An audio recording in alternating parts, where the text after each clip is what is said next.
Joining us now, Louisiana Congressman Doc Fleming. Sir, thank you for being with us. Before we dive in, please, if you could update us on where we are in this process. Tracy, as you know, the president came out today talking about his vision, which is some general idea about balance, which is basically raising taxes.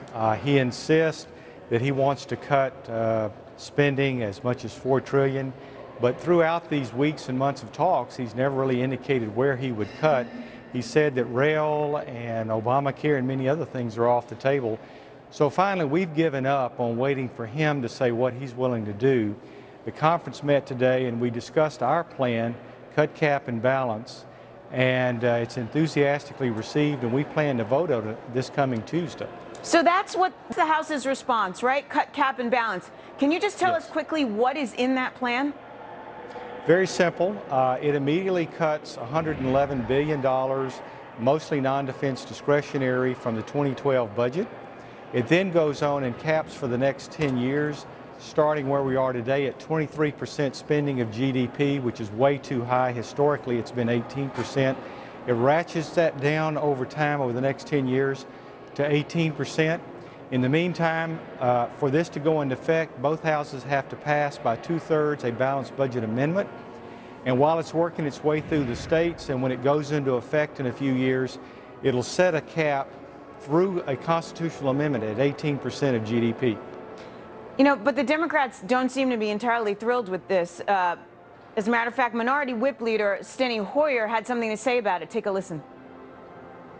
A growing disparity between working people and the wealthiest people in America. Now, we can continue on that path and put on the backs of those struggling people you talk about, my friend, the responsibility to pay for things, or we can have a fair and balanced program. So he goes on to say that cut, cap, and balance is not going to get us to where we need to be. Do we need Democratic support to get this through, though? Well, we won't have to have Democratic support in the House except for the balanced budget amendment part.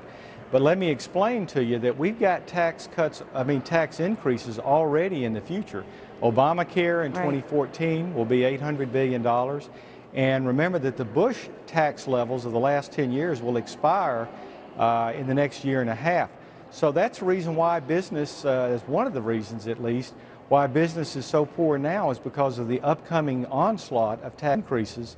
So I just can't agree with Mr. Hoyer on this situation. Well, and you're right, Representative, because the uncertainty, I think, is what's killing our businesses these days. But yet, then you get someone like Harry Reid saying there's no wiggle room. Treasury Secretary Geithner's, you know, now is not the time. There's all this like Armageddon feeling going on out there. Is that the right way to go about this? Well, I think it's pure politics. The president, in truth, honestly wants no constraints. He wants us to increase the debt ceiling by $2.4 trillion to push it up well above almost $17 trillion, no strings attached. And that's what this is all about. And we're saying, look, Mr. President, you keep telling us that we need to come forward with a plan. Well, next Tuesday, we're going to pass one out of the House. But again, the cuts and the caps do not go into effect until both houses pass a balanced budget amendment, although it won't go into effect until it makes its way, around the states for ratification. But are they bluffing, though, on that August 2nd deadline? I mean, is it part of the political posturing? Do we actually have some wiggle room? We do have some, but it will be a cash flow strain, and it gets worse over succeeding days. Probably by the middle of August, we will actually see significant services drop out of government. So this is something that we must solve, Tracy. But remember what Moody's said. There's two parts to what Moody's says. They say if you don't fix this budget ceiling, this debt ceiling issue, you may lose an A on your rating. But also, if you don't cut spending and begin to stabilize our trajectory on spending, you may lose it then too. So that's why cut, cap, and balance is the only solution to this problem. Right, because they want to see a long-term plan as well. You know, the president has also threatened that the Social Security checks could be held, and on August 3rd, $23 billion has to go out to Social Security recipients. Is that also a bluff? Well, the president could make that happen, but he doesn't have to make that happen. Always the first priority will be the interest payments, which means we won't default. And there's no reason for why interest rates should go up. He will be able to pay the Social Security checks, veterans, retirees.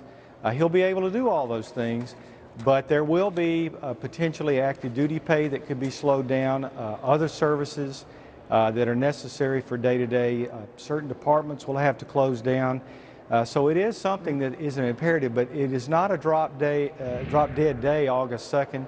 It is not apocalyptic, but we are going to be under a lot of pressure unless we get a deal done. Yeah, and that's important for people to know, though, that it is not, the world will not come to an end.